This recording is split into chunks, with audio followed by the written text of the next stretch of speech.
Good afternoon, everyone. Good afternoon, and this is Quttainah from AIBPM. Good afternoon, Professor Majdi. Before we start the course, I would like to ask you to remain muted. First of all, I would like to welcome you to our last Nusantara Project in first. And our speaker for today is Professor Majdi from University. We'll be keeping a course with topic organization changes and development. I would also like to inform you that each student is required to fill the attendance form as it is a part of the course, and the link will be put in the chat room at the end of the course. And without any further ado, I would like Professor Majdi to take over the session. We will have a maximum 60 minutes to take the course. Professor Majdi, the time is yours.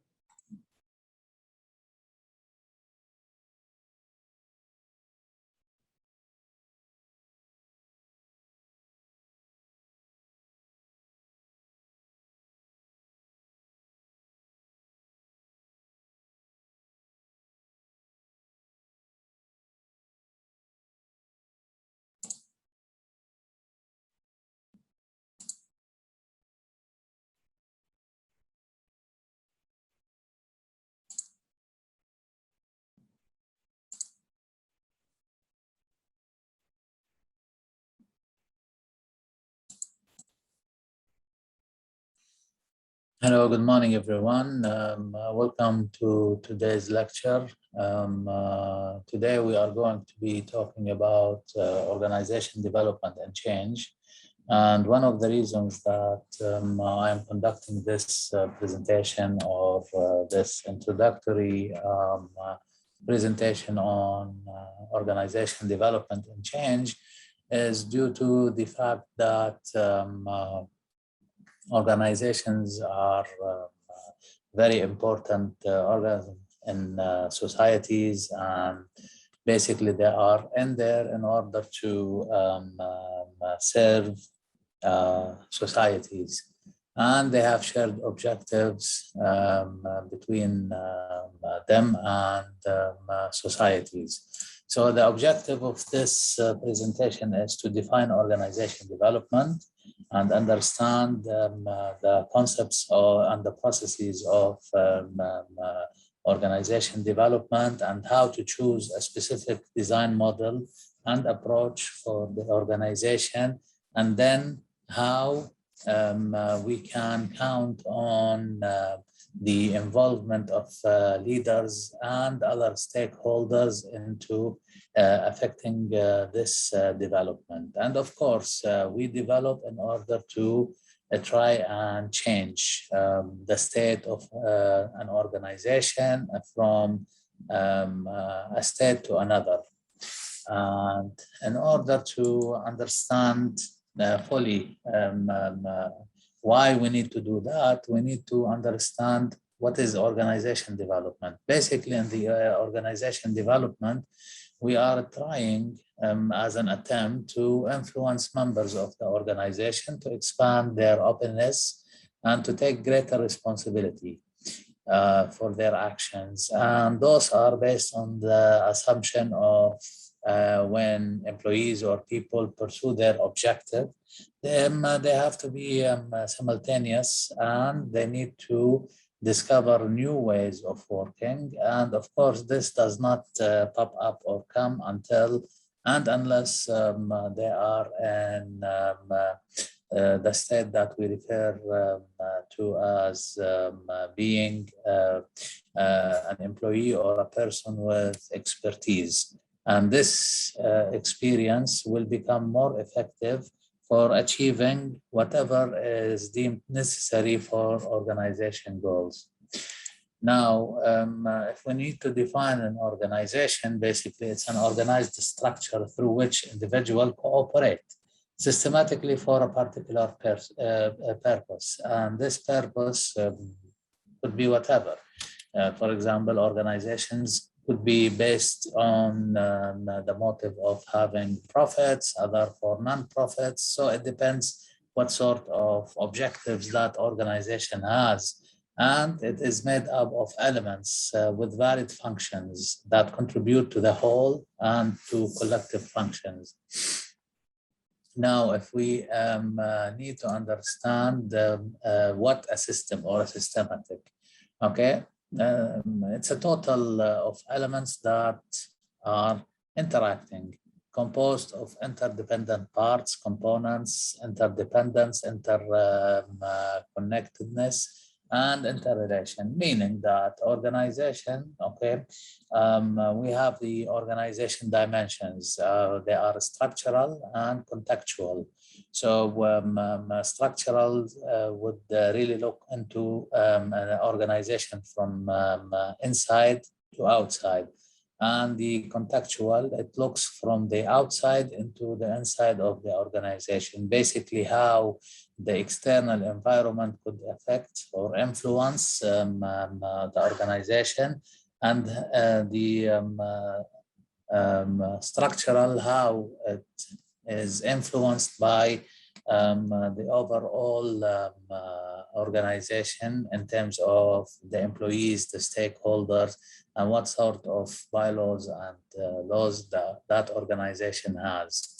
So if we need to have an effective organization, then we need to understand that each organization should have rules, and those rules usually affect organization. So if you have an effective program for recruitment and development of talent, then organizations will become capable of having continuous renewal. And this is something that is advisable, for example, for organizations who seek to always become the leaders in the market. And because of that,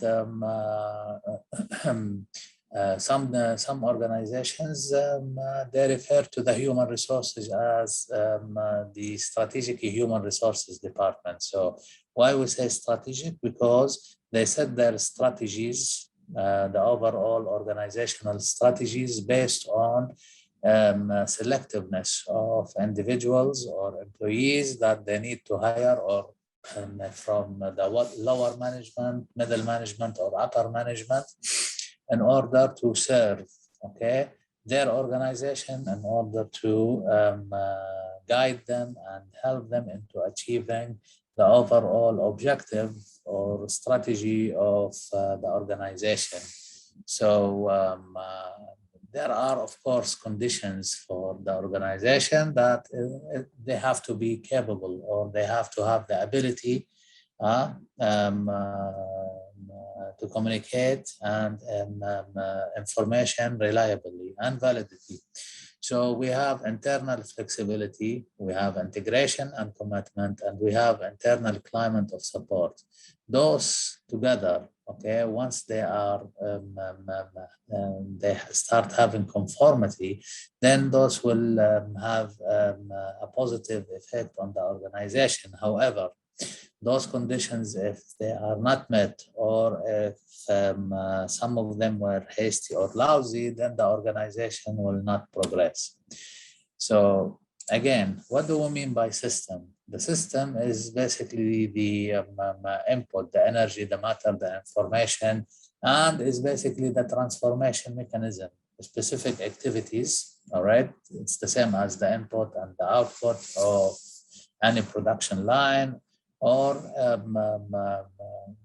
the boundaries that represent the interface between a specific system and its environment. Usually they have borders, and those borders are permeable, but it must be noted that most changes and activities take place within them, not outside them.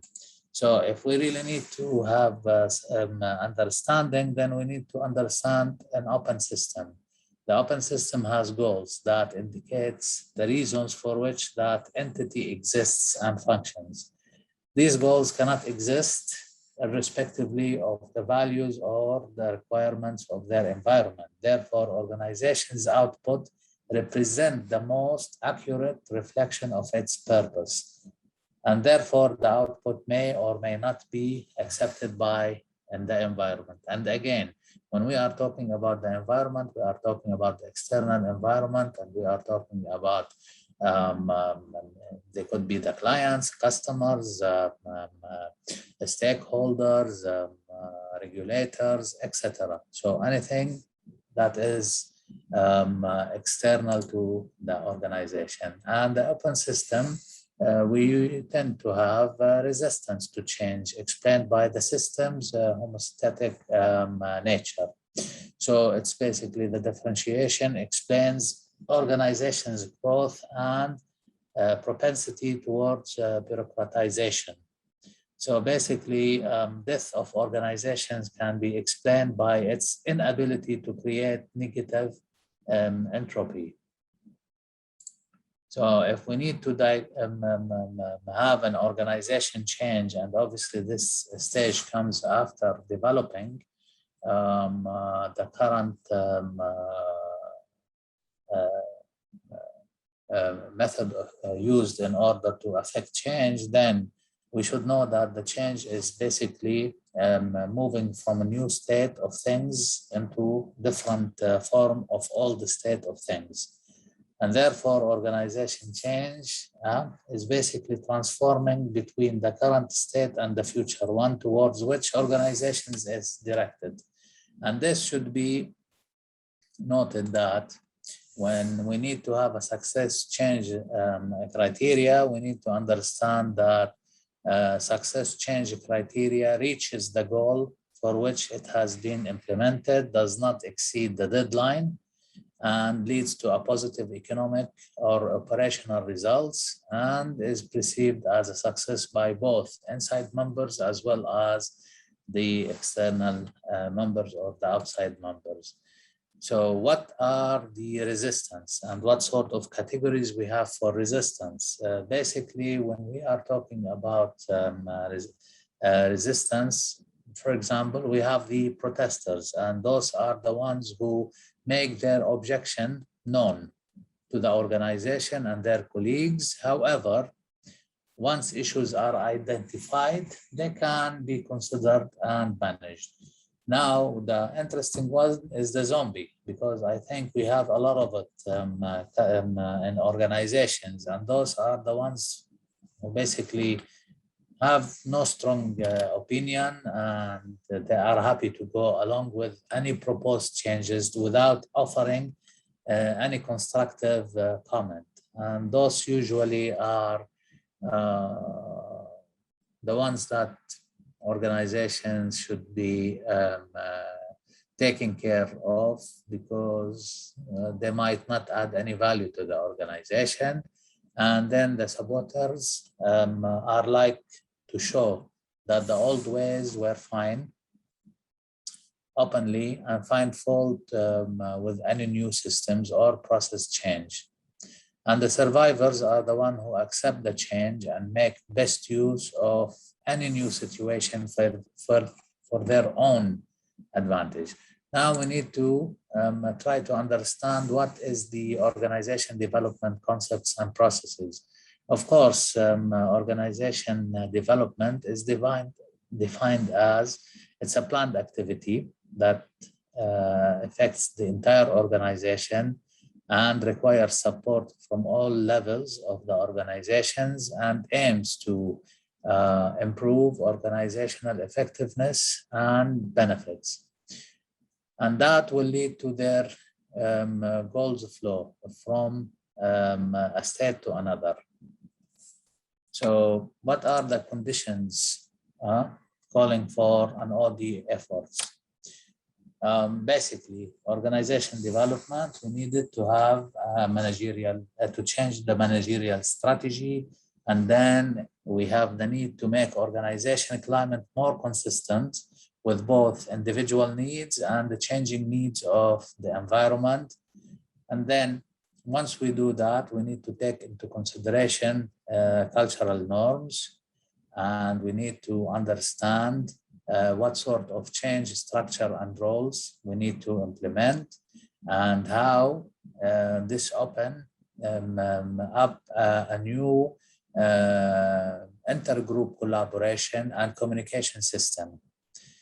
Therefore, for a better planning, we need to be coping with problems of, for example, if we are entering into a merger or acquisition, then we need to understand that for change to take effect, then motivation is highly recommended and demanded in the workforce. And that will help and ease the adaptation to a new environment. How can we assess our organization using for example, assessment tools? Pillars of organizational development. First of all, we need to understand the vision and mission statement. And of course, vision statement should be realistic. And once we are talking about how realistic this vision statement is, of course, it will need to be short, concise, and informative. This is the most important. Sometimes I notice that organizations, when they start writing or introducing their vision statement, I notice that it is 2 or 3 paragraphs. And this is really misleading, because usually your mission statement is very concise and it has to be informative, maximum 1 line. And it explains what exactly you are envisioning for the future of your organization. And of course, you cannot do that without being realistic. You need to understand that sometimes your internal capability or your external capability will not help you into achieving this vision.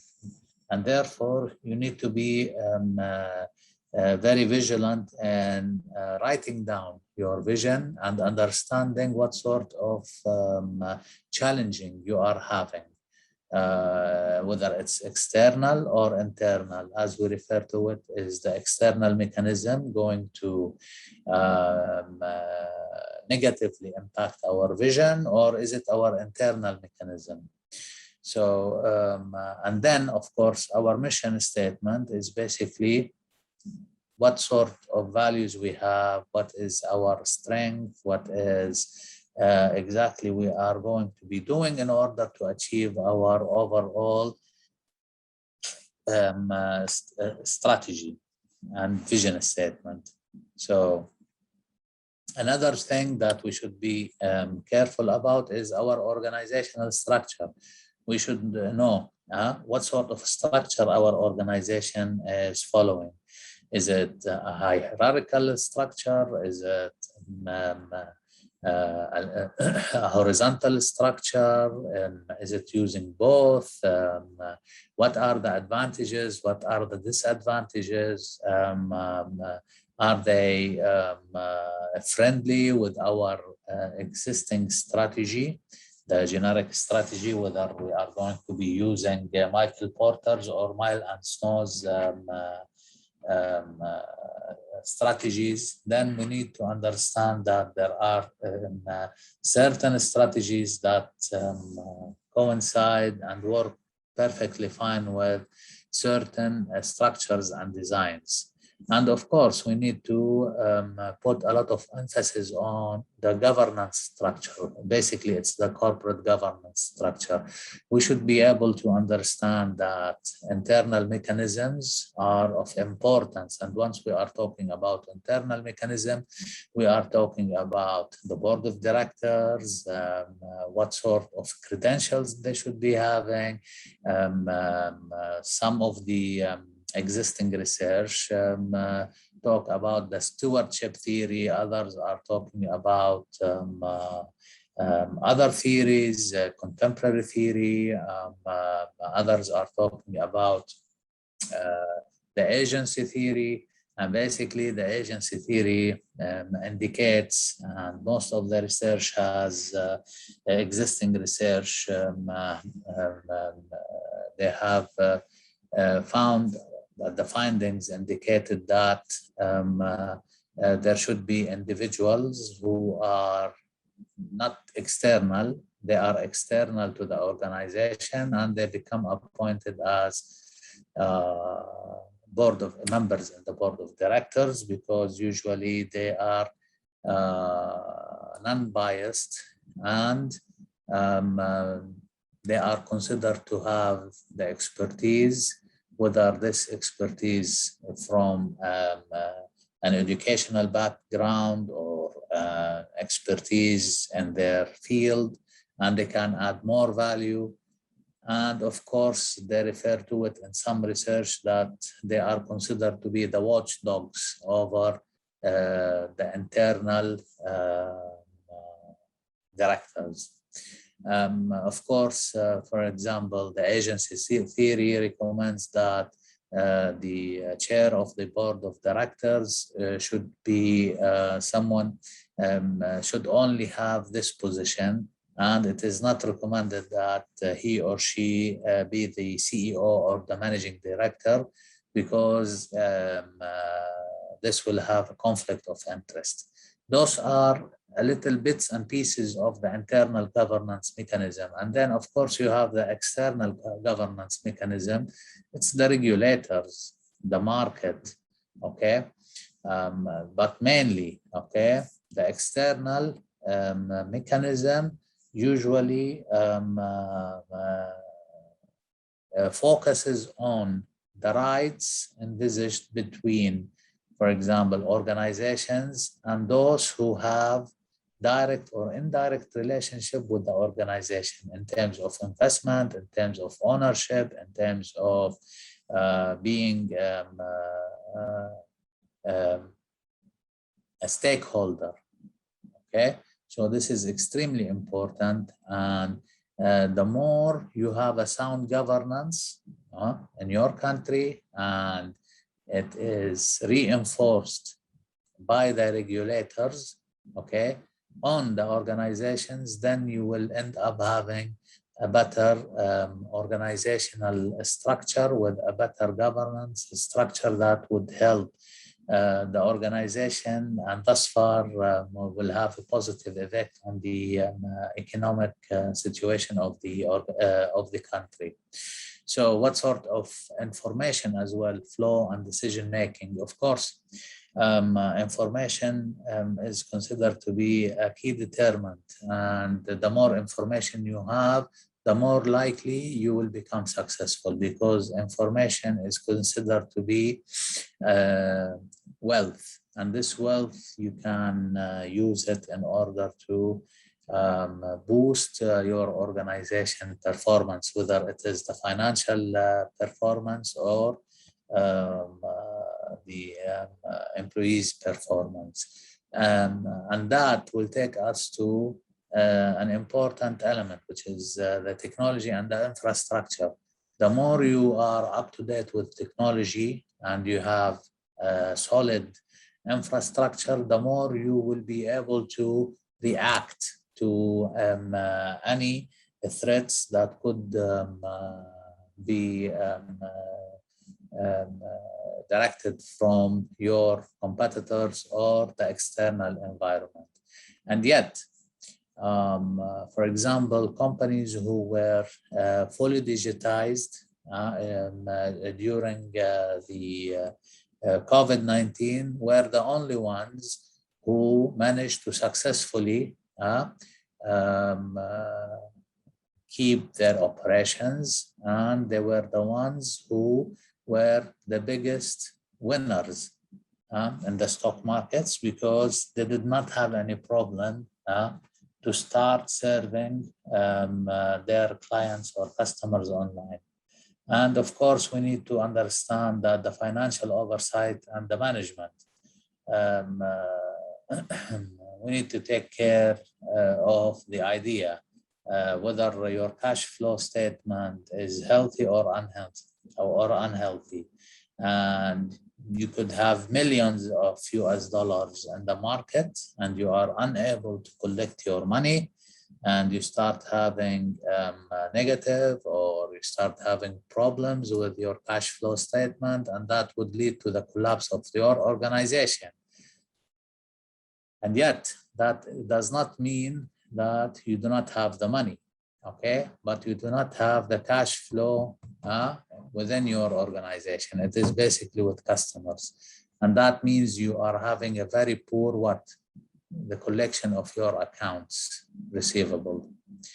And then organizational renewal, basically for each organization, they will need to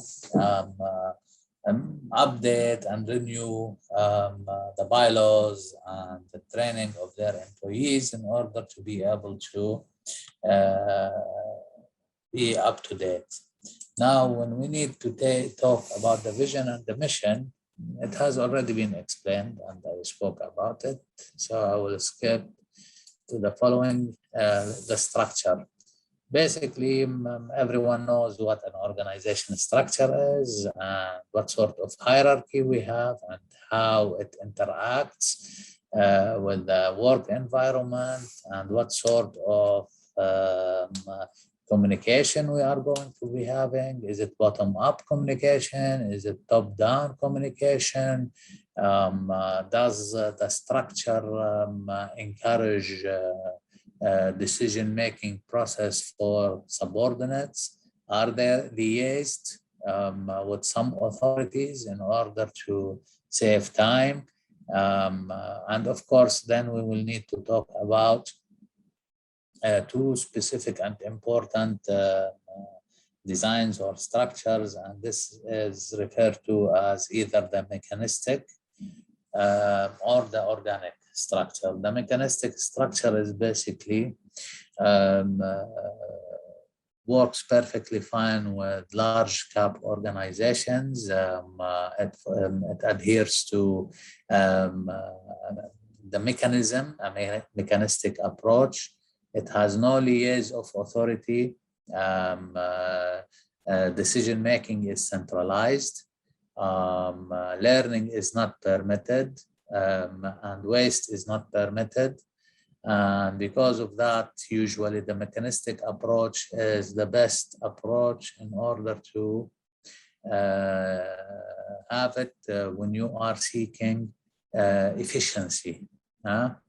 Somehow you need to have almost zero waste. It's highly unlikely. You will have some sort of waste, but as long as it is below 1%, that should be acceptable. And what sort of responsibilities the management have in terms of the mechanistic approach. For example, employees do not have the chance to learn. They do not have the chance to innovate. And that specific structure does not work during a turbulent environment. Nonetheless, if we are talking about the learning organization or the organic organization, then we are referring to a totally different concept, which is decentralized authority. Everyone is accountable. You make the right decision, then you will be praised. You make the wrong decisions, then you are going to be accountable for it. You have enough room for learning, and you can make mistakes. It works fine with the turbulent environment, and it is not very compatible with larger organizations. It will give you enough room to innovate and to use your entrepreneurial talent. And yet, okay, it is important to understand that in certain organizations, you have cultural issues for accepting any development and any change. And therefore, we are talking about the cultural iceberg, the differences between the behavior, the norms, and the artifacts. What sort of beliefs and values we have, and what sort of assumptions. Once you look at the picture, you would assume that everything is fine. The iceberg is only on top, and there is nothing underneath. And this is the mistake that most organizations and management, whether the executive management or the lower management, usually do. So you really need to be vigilant, and you need to understand the behaviors, the norms, and how you can overcome any problem. The governance, I have already explained it. I will share with you the slides if you need to refer to them later on. We talked about the information flow and decision-making process, and which one is more open to liaising authorities and letting others to make decisions based on the authorities that they have. And then management of people, indicator whether yes, no, or maybe. For example, our organization has a human resources management policies that are documented. So once we are talking about the structural dimensions, it will cover all of the internal policies and how we should be communicating internally with the organization. And what sort of stakeholder engagement we have and their retention. Do we have a good working relation with the people outside our organization or not? Do we have any transparency of communication? And because of that, for example, some major organizations or companies tend to have a dedicated speaker that speaks on behalf of the organization. Whether it is from the public relations or the marketing department, depends. Some organizations, they merge both departments. Others, they prefer to have separate departments of the public relation by its own, and the management, and the marketing department alone. Is it good to have a merged department? It will end up, the decision will end up on the fact whether or not it is convenient for the organization based on its organization design, organization structure, and the strategies implemented. Of course, we spoke about the financial oversight, and we should be able to collect our monies, and we know that what sort of systems we are using in order, for example, for the accounting department, what sort of accounting methods we will be using. Is it accepted internationally? Is there any specific requirements from the regulators, the central bank, or Ministry of Commerce and Industry, the ones who are responsible to renew your commercial license? So you need to take into consideration these aspects. And when we are talking about levels of interventions, we are talking about the macro intervention, and that would affect the entire organization. When we talk about strategic analysis, we need to analyze our strategies based on the current existing factors or environmental factors that could influence our organization. Our vision and mission should be properly developed and should be realistic.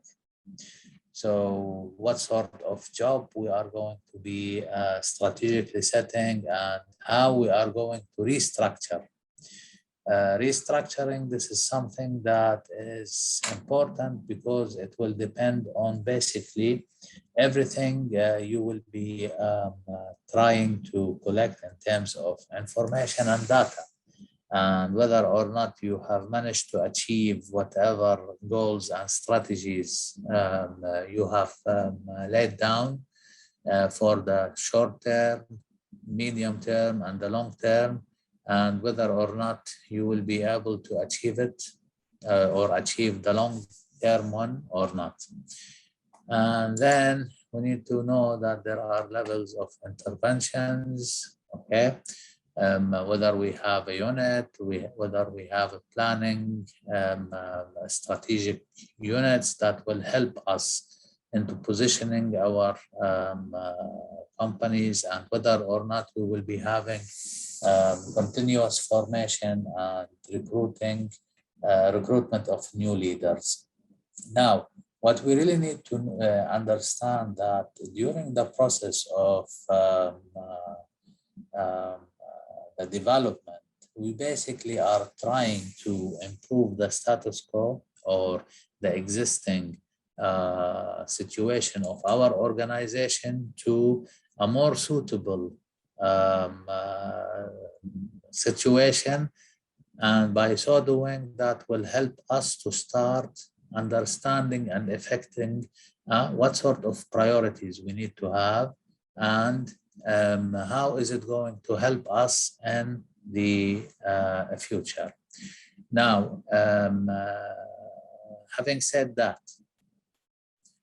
we should always make sure and ensure that our vision statement, as a reiteration on what I just mentioned earlier on when we started the presentation, that we really need to be very vigilant about our vision statement, where we need to ensure that our internal and external environments and the governance mechanism would support and help us into achieving our vision. If we are unable to reach to that fact, then we have an issue and we have a problem. And this problem is usually handled when we are able to do the proper analysis and the right analysis. For the rest of the presentation slides, of course, we cannot finish all of that. I just needed and wanted to give you a brief of why it is important for organization, okay, to consider developing and changing. And of course, the development and the change, both of them are always there in order to ensure that the organization is existing and it will remain in the market to improve the overall effectiveness and the overall efficiency of the organization. And that would help the organization into existing, offering their products and services, and ensuring that their stakeholders, employees, and others who are in the direct relation or indirect relationship with the organization, content and happy about the organization. I will leave the rest for you to skim through, and I will stop here. And I'm open to any question if you have any questions. If you don't have any questions for the moment, and then you might start thinking about anything that I have already or not, then you can always shoot me an email, and then I can answer you. Now, do you have any questions? Anyone, any question? Okay, then I will email the slides to the organizer, and then they can forward the slides over to you. Any questions, anything, any concern?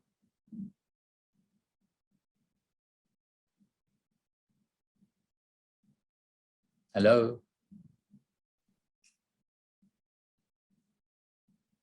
If you have any questions, you can put your question in the chat.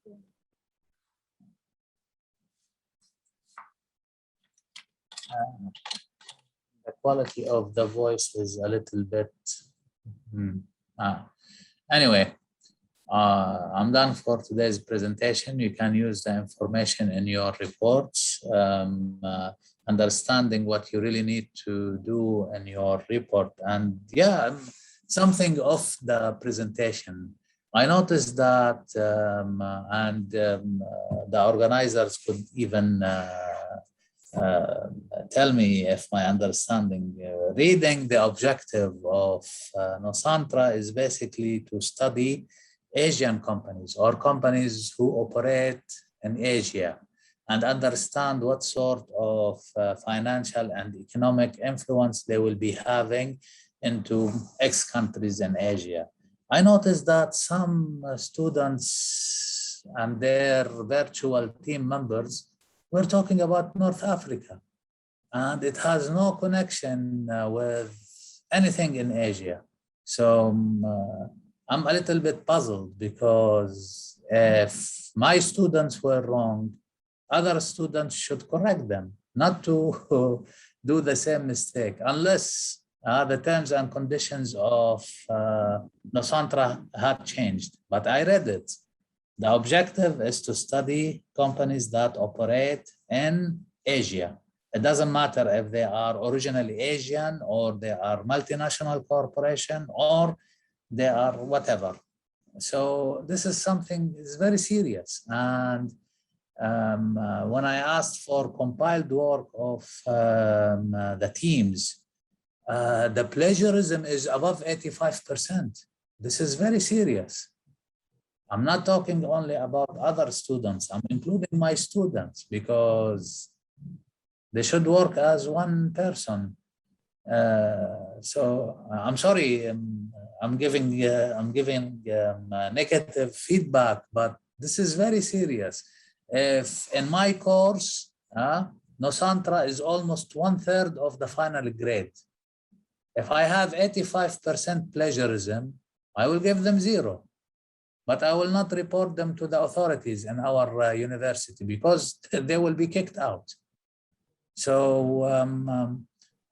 please, if whatever I'm saying is positive, please send emails to all students that they should cease from copying and pasting.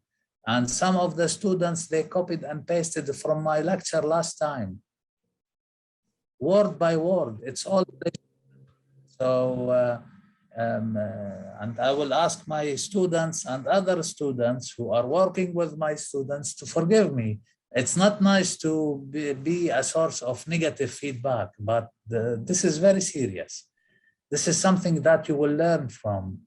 And I honestly, I do not have any patience with those who are cheaters, because cheaters are cheaters. And something else, when my students keep on telling me that other students are not responding to them, so why are they in the group? Do you want to be a free rider? Do you want other students to write your paper instead of you? You are not the only ones who have work to attend to for the university. If you ask my students what sort of pressure they are having from me, I swear even the master students will say that whatever they are having from their professors is nothing compared to mine. I have a daily quizzes, I have a daily assignments, I have a daily interaction, I have a daily discussion. Anyone who does not discuss or submit anything will be punished. So don't think my students are living an easy life. No, but my promise to them was that once they are done with this semester or with this course, they will be extremely confident that whatever they have managed to acquire in this course will last until the end of time with them.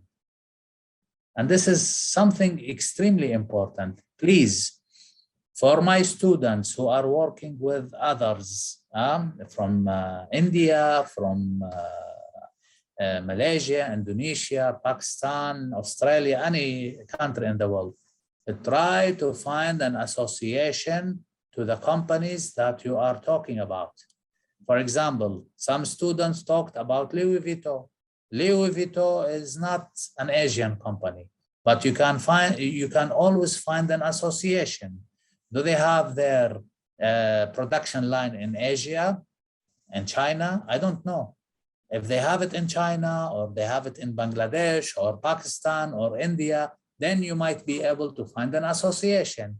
Outsourcing, the company is using China or Pakistan or Indonesia, and it is outsourcing its activities. That means there is an economic benefit. The country is benefiting. So what sort of benefit? Don't talk about generality, because generality, we all know that Louis Vuitton is wow. So two-thirds of whatever I read was talking to me about the history of Louis Vuitton. Log on to their website and I will read it. Tell me something, tell the reader something that he or she doesn't know.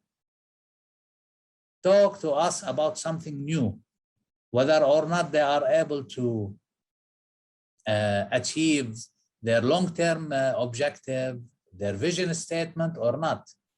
What happened to their logo since inception until today? The logos usually resemble, okay, the change that is happening over time. For example, I'll talk about National Bank of Kuwait. Okay, their logo is a camel. Once it was established back in the 60s, early 50s, the camel was sitting down on ground. 20 years later, the camel is attempting to stand up. Perfect. Two different messages the bank is giving to the stakeholders and to society or the investors. 20 years later, okay, the camel was standing up in a full mode. This is another and different message. We are conveying a message to our clients or to the market or to our competitors. 20 years later, which is in the 1980s, the camel started walking. And this is another different message as well, that we are becoming global. And yes, since the 80s, National Bank of Kuwait is having international branches in Malaysia, in Switzerland, in the United Kingdom, in the USA, in Lebanon, in Australia. So those are the messages. Tell us something that we do not know. Try to analyze.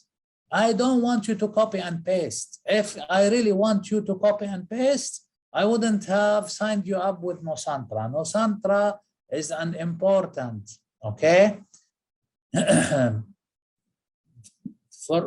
From my point of view, it's an important tool that you should make use of. This is extremely important. And I really wished that when I was a bachelor student back in the late 80s, I had the same as this program. You will have international exposure. You will have difficulties because of cultural differences. And yes, others will say, no, we are master students. How can we work with bachelors? Influence them. Make them learn if you are in a master's program. Explain to them that one day they will become master students. Don't just have a scapegoat. Don't ignore your colleagues. This is really bad. This is not the spirit. The spirit is to have a collaborative work virtually, and all of us will benefit because we come from different backgrounds, different ethnicities, different languages, different religions, and different cultures. But diversity should be our unity. This is what I learned back in the UK. And that is until today, Richmond University's logo. Diversity is unity. And this is what I learned, and this is what I believed in. So to my students, you really need to ensure that your teammates adhere to the terms and conditions of Nusantara. And trust me, Any plagiarism above 10% will be punishable.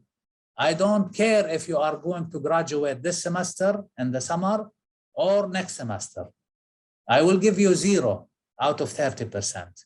You need to convey this message to your colleagues in different countries, because I am extremely unhappy. And I am sorry that I am saying so, but I don't want my students to be taken for a ride, and I don't want my students to be free riders. They must work.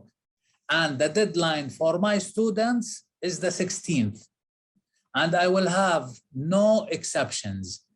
Any student of mine should work it out with their teams, and they should have the compiled and the finished report not later than the 15th, because it has to be submitted Kuwait time at 9:15 in the morning on the 16th of September. I will have no exceptions. I will not give any leeway.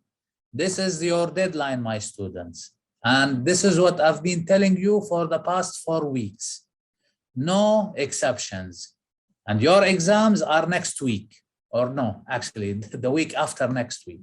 So you do not have enough time. You will have time to finish your Nusantara, and then you will have a few days to study for your final exams. I apologize for whatever I said, and I hope that my students and other prospective students will understand that this is really an opportunity. Don't say that you asked some of your friends who took Nusantara last year or last semester, and yeah, it was easy. Yes, it is easy, but you need to work hard. So, and something else, I read. I will not just take, and now Muhammad or Ruba or Dana submitted his or her Nusantara project. I read it and I evaluate it. And before reading it, I put it into Authenticate. I will check your plagiarism. If it's above 10%, immediate 0 in your submission. And thank you so much. Forgive me. Again, if you have any questions, any concerns, if you disliked whatever I just said, you always can communicate with me. I apologize for all the attendees, of course, to you as well for accepting that I give this comments about what's happening in Nusantara, but because I value whatever outcome Nusantara has, I was extremely upset when I started discussing on our week starts on Sunday. When I started discussing with my students their up-to-date work, I was really shocked. Things don't relate to Asia at all. Like, find association. Do you recommend that we should change? I don't know. Do you have the time to change? If you do not have the time, find the connection, find the association. This is my advice. Anyone who has feedback on my comments, I will take it gladly. And you can email me if you don't want to say it to me. Thank you so much. So, yes. So good afternoon. Good morning. Okay. Tell me. Okay. So good morning. Yeah. So the points you were telling now were absolutely right. I also agreed with you that during the starting of the program, we were also facing the cultural problem and also the communication gap problem, but we tried to make it short and all the things are going on. So one doubt I was having, I wanted to ask it from you. So yes. our submission date is 15th of September. Okay. Okay. So, sir, in that one, we need to submit the report.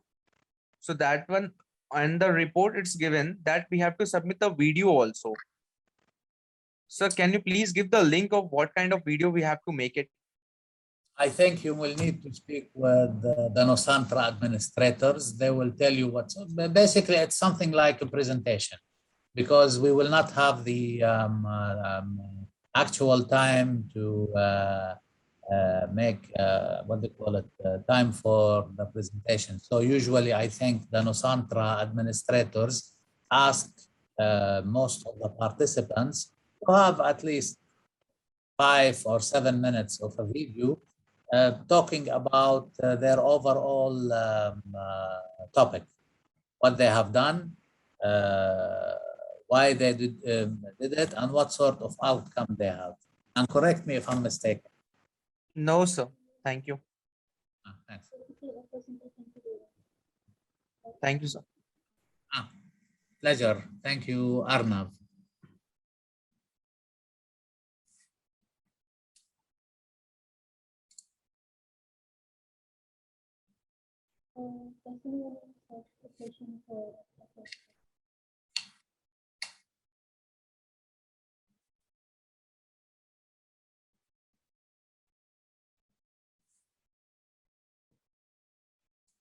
Nothing? All right. I guess there is nothing else to add.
Thank you.